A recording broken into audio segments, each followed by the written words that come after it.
l'apprentissage du travail-là, au fait, c'est dans le cadre de la campagne Support Not Punish, c'est une campagne internationale. On a commencé par EDPC qui nous répond par CUT depuis 2013. Chaque année, nous faisons une activité qui nous engage la communauté en général, mais maintenant, nous avons envie plus vers la communauté de décideurs politiques. Et le but de cette campagne-là, c'était faire un atelier de travail autour du thème des politiques de drogue à Maurice, qui impacte la répression dans le trafic de la drogue, la consommation de la drogue, la propagation de la drogue. En même temps, on fait du monde comprend que le bizarre arrête de criminaliser les consommateurs et nous a mis en face le système de santé publique, comme la réduction des risques, comme les champs de seringues, la méthadone ou la réhabilitation. Et qui, un objectif qui nous est c'est vraiment engager la communauté des politiciens, de comprendre c'est quoi la politique des droits, c'est quoi ce rôle aussi à jouer, parce que c'est eux qui parlent au Parlement, c'est eux qui publient vocal au niveau du domaine média, au niveau de la société, au niveau du domaine région, pour que se passe le message qui, voilà, nous visons une politique à droit qui est basée sur l'évidence, qui est basée sur le fait, et qui peut refléter ce qui peut passer des hauts, que dans le pays, peut avoir un résultat beaucoup plus positif, c'est ce qu'il nous peut faire, nous, à Maurice ou avec les environs.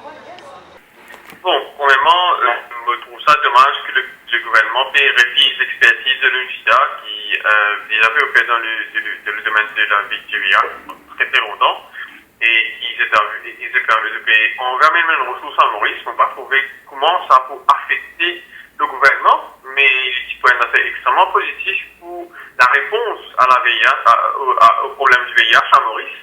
Mais pour moi, en tant qu'un gouvernement de la société civile, c'est dommage que le gouvernement fait refuse ça. Donc, extra important qu'il y ait une session de networking et aussi de partage aussi. Parce que ce partage-là, moi, je pense qu'il est important que tu comprends vraiment la situation là. Parce que ce partage-là, il aide aussi les participants à comprendre les différents facteurs qui existent aujourd'hui. Quand un individu est criminalisé par lui, puis on comprend ce qu'il fait. Parce qu'il y a tellement les autres problèmes qui nous besoin de soulever. Donc, sa session de partage là, il aide nous tous, amène nous l'idée, mettre l'idée l'avant pour qu'il dit nous comprend, mais il arrive là pour trouver le problème vraiment dans sa globalité pour comprendre qui nous capable. Le problème la drogue aujourd'hui, il pas concerne juste des gens qui peuvent droguer, il concerne la famille, il concerne la société, il concerne l'État, il concerne tout le ministère, il concerne l'éducation. Et dis moi là, il peut prendre la drogue, pas parce qu'il peut faire violence à travers la drogue, pas parce qu'il a envie de faire sa violence, là, parce qu'il en manque.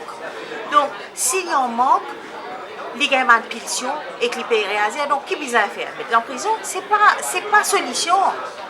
Ça qui est bizarre à faire, c'est vraiment accompagner, donner des soins qui sont bizarres, éduquer, donner des outils propres. Parce que c'est un atelier qui suit un peu la thématique mondiale, qui suit une campagne mondiale qui est en cours en ce moment, qui s'appelle Support Don't Punish, c'est-à-dire appuyer, ne pas punir.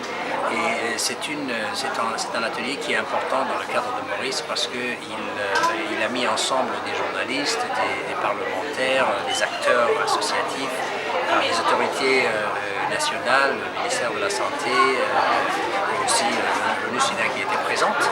Et donc c'est un atelier qui est important en ce sens qu'il présente un peu la problématique dans les politiques, en particulier les soucis qu'il y a avec les politiques de répression du phénomène d'utilisation des drogues. L'ONU-SIDA et les Nations Unies de manière générale recommandent une politique qui puisse réduire les risques de transmission du VIH. L'ONU-SIDA, UNFPA et UNODC, l'Office des Nations Unies pour les drogues et les crimes, ont mis en place un guide justement à l'usage des pays qui ont la problématique de l'usage des drogues en leur sein. Et ce guide-là indique précisément ce qu'il faut faire et indique que la science et la recherche ont montré que la répression toute seule n'arrive pas à venir à bout du phénomène d'utilisation des drogues, d'une part, mais d'autre part, malheureusement, elle fait que le taux de nouvelles infections du VIH dans la population des utilisateurs de drogue augmente.